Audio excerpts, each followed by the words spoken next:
கலந்து கொண்ட ஆவடி மாநகர காவல் ஆணையர் சங்கர் மேளம் வாசித்து பொதுமக்களை உற்சாகப்படுத்தினார்.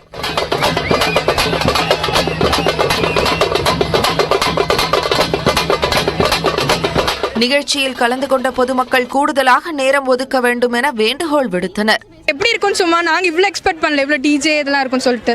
பட் ஆனால் வேறு லெவல் இருந்துச்சு, செம்ம என்ஜாய் பண்ணோம். ஃப்ரெண்ட்ஸோடு வந்திருந்தோம். ஸோ செம்ம ஸ்பாட், நல்லா என்ஜாய் பண்ணோம். இப்போ தான் ஃபஸ்ட் டைம் இங்கே நடத்துகிறாங்க, நல்லா இருந்தது. ஆனால் ரொம்ப கூட்டமாக இருந்துச்சு, அங்கே நிற்க கூட முடியல, செம்ம ரஷ்ஷாக இருந்தது. ஹாப்பி ஸ்ட்ரீட் நிகழ்ச்சியில் சாலை பாதுகாப்பு, தூய்மை, போதைப்பொருள், பெண்கள் பாதுகாப்பு குறித்து விழிப்புணர்வு ஏற்படுத்தும் வகையில் பல்வேறு அரங்கங்கள் ஏற்படுத்தப்பட்டிருந்தன.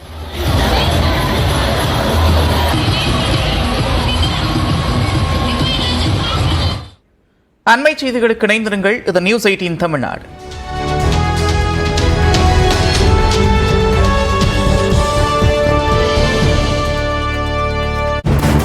ராஜாராமனிடம் கேட்டபோது தேர்வுக்கு 10 நிமிடம் முன்பாக காவல்துறை அண்ணா பல்கலைக்கழக கண்காணிப்பாளர்கள் முன்னிலையில் சீல் திறக்கப்பட்டதாக விளக்கமளித்தார். முறைகேடு நடக்க வாய்ப்பே இல்லை என்றும் அவர் தொலைபேசியில் தெரிவித்தார்.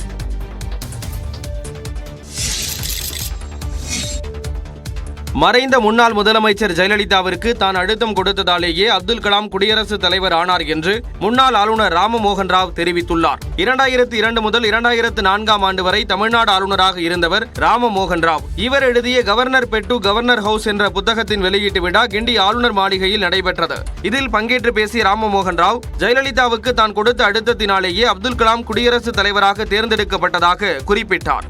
Jayalalithaa not only accepted the proposal immediately, but backed Kalam to the hilt, and that is how he became the candidate of the National Democratic Alliance, and Kalam became the President of India.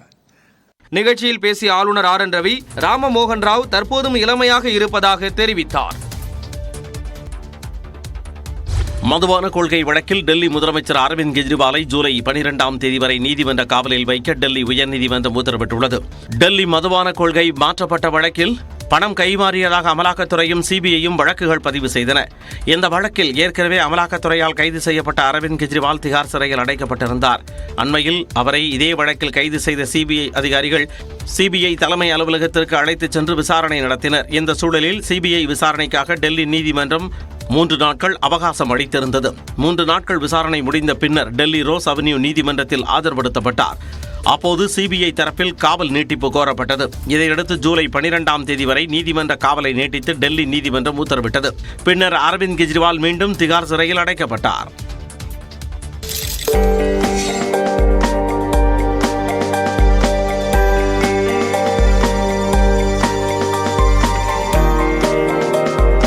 நடமாடும் நகைக்கடையான இவர் மதுரை வரிச்சூர் செல்வம் அல்ல, பீகாரின் பிரேம் சிங். பீகார் மாநிலம் பாட்னாவைச் சேர்ந்த பிரேம் சிங் தனது உடலில் 5 கிலோவிற்கு மேல் நகைகளை அணிந்துள்ளார். மேலும் தனது பைக்கை 150 முதல் 200 கிராம் வரை தங்கத்தாலே அலங்கரித்துள்ளார் இந்த பிரேம் சிங்.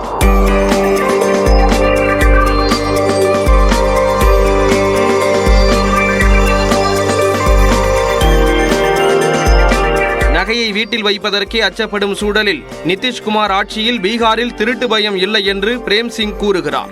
प्रत्यक्ष की प्रमाण की जरूरत नहीं है, अब आपके सामने है और प्रत्यक्ष की प्रमाण की जरूरत नहीं होती है. माननीय मुख्यमंत्री नीतीश जी का सरकार है. கோடிக்கணக்கான ரூபாயில் நகைகளை வாங்கி அணிவது தனது பொழுதுபோக்கு என்று பிரேம் சிங் தெரிவித்தார். இவரை அம்மாநில மக்கள் அன்போடும் சற்று பொறாமையோடும் தங்க மனிதன் என்று அழைப்பது குறிப்பிடத்தக்கது.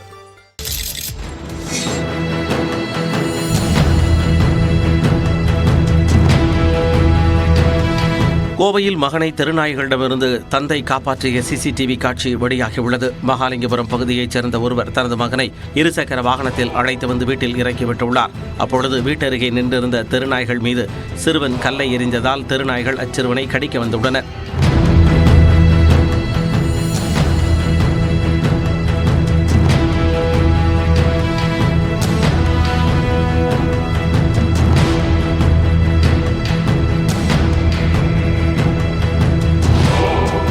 இதை பார்த்து அவரது தந்தை விரைந்து செயல்பட்டு சிறுவனை பத்திரமாக மீட்டார். கடலூர் மாவட்டம் புவனகிரி அருகே கொள்ளையடிக்க முயன்று தப்பியோடிய நபர்களை விடியற் காலையில் பேருந்திற்காக காத்திருந்த போது கிராம மக்கள் மடக்கி பிடித்தனர். கீழமணக்குடி கிராமத்தில் ரகு மற்றும் சுவாமிநாதன் ஆகியோரின் வீடுகளில் அடையாளம் தெரியாத நபர்கள் பயங்கர ஆயுதங்களுடன் திருட முயன்றனர். இதனை சிசிடிவி மூலம் பார்த்துக் கொண்டிருந்த மும்பையில் பணியாற்றும் சுவாமிநாதனின் மகன் தொலைபேசி மூலம் தகவல் அளித்தார்.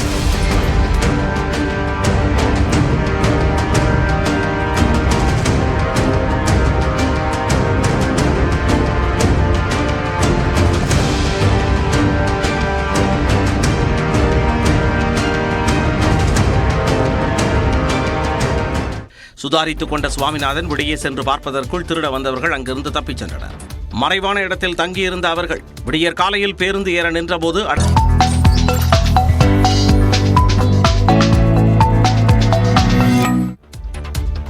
வணக்கம், இது சூப்பர் 30 வழங்குவது நான் மோனிஷா சிவமுருகன். இன்றைய நாளின் முக்கியமான செய்திகளின் விறுவிறுப்பான அணிவகுப்பு இது. முதலாவதாக 20 ஓவர் உலகக்கோப்பையை வென்ற இந்திய அணிக்கு பாராட்டுகள் குவிந்து வருகின்றன. T20 உலகக்கோப்பையை இந்திய அணி வென்ற நிலையில் பல தரப்பிலும் இருந்து இந்திய அணிக்கு வாழ்த்துக்கள் குவிந்து வருகின்றன. பார்படாஸில் நடந்த இறுதிப் போட்டியில் தென்னாப்பிரிக்காவை 7 ரன்கள் வித்தியாசத்தில் வீழ்த்தி இரண்டாவது முறையாக கோப்பையை வென்று இந்தியா வரலாறு படைத்துள்ளது. டாஸ் வென்ற இந்திய அணி முதலில் பேட்டிங் செய்து 20 ஓவர்கள் முடிவில் 7 விக்கெட்டுகள் இழப்புக்கு 176 ரன்கள் சேர்த்தது. 177 ரன்கள் இலக்கை நோக்கி ஆடிய தென்னாப்பிரிக்க அணி 169 ரன்கள் மட்டும் எடுத்து தோல்வியை தழுவியது. இதனால் 17 ஆண்டுகளுக்கு பிறகு இந்திய அணி இரண்டாவது T20 உலகக்கோப்பையை கைவசப்படுத்தியது. இந்திய அணிக்கு 20 கோடி ரூபாய் பரிசுத் தொகை அளிக்கப்பட்டுள்ளது. வெற்றி பெற்றதுடன் சர்வதேச T20 போட்டிகளில் இருந்து ஓய்வு பெறுவதாக ரோஹித் சர்மாவும் விராட் கோலியும் அறிவித்தனர். இந்திய அணியின் தலைமை பயிற்சியாளராக உள்ள ராகுல் டிராவிட்டின் பதவிக்காலம் T20 தொடருடன் முடியும் நிலையில் அவரை ரோஹித் சர்மா தலைமையிலான அணி வெற்றியுடன் அனுப்பி வைக்கின்றனர்.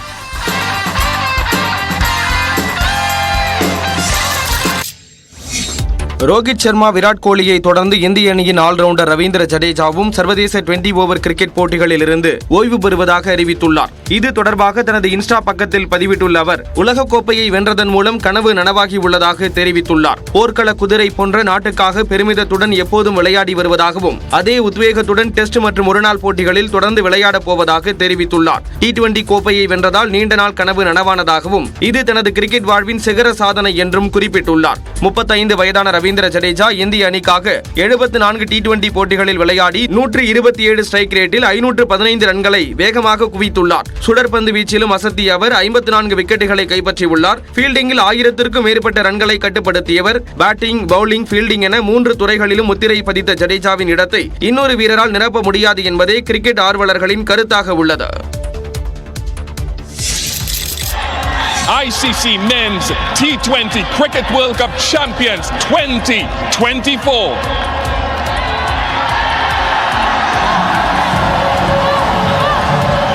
T20 உலகக்கோப்பையில் வெற்றி வாகை சூடிய இந்திய அணிக்கு பிரதமர் மோடி தொலைபேசி வாயிலாக தனது வாழ்த்துக்களை தெரிவித்துள்ளார். இந்திய அணியை சிறப்பாக வழிநடத்திய கேப்டன் ரோஹித் சர்மாவுக்கு வாழ்த்து கூறிய பிரதமர் மோடி அவரின் சிறப்பான T20 பயணத்துக்கு தனது பாராட்டையும் தெரிவித்துள்ளார். ஆட்டநாயகன் விருது வென்ற விராட் கோலியின் அசத்தலான இன்னிங்ஸிற்கும் இந்திய கிரிக்கெட் அணிக்கு அவர் ஆற்றிய பங்களிப்பிற்கும் தனது பாராட்டுக்களை கூறியுள்ளார். மேலும் இறுதிப் போட்டியில் ஹர்திக் பாண்டியாவின் இறுதி ஓவரையும் சூரியகுமார் யாதவின் கேட்சையும் பிரதமர் மோடி பாராட்டினார். ஜஸ்பிரித் பும்ராவின் பந்துவீச்சு இந்திய வெற்றிக்கு முக்கிய பங்களிப்பை தந்ததாகவும் அவர் பாராட்டியுள்ளதாக தகவல் வெளியாகியுள்ளது. மேலும் T20 உலகக்கோப்பையை இந்திய அணி வென்று சாம்பியன் பட்டம் வெல்ல உறுதுணையாக இருந்த பயிற்சியாளர் ராகுல் டிராவிடின் பங்களிப்புக்காக பிரதமர் மோடி தனது நன்றியையும் தெரிவித்துள்ளார். இந்திய கிரிக்கெட் அணியின் வெற்றியை ஒவ்வொருவரும் கொண்டாடி தீர்க்கும் நிலையில் விளையாடிய கிரிக்கெட் மைதானத்தின் மண்ணை ரசித்து ருசித்து ரோஹித் சர்மா புசிக்கும் காட்சி கவனம் ஈர்த்துள்ளதை ICC தனது இன்ஸ்டாகிராம் பக்கத்தில் வெளியிட்டுள்ளது.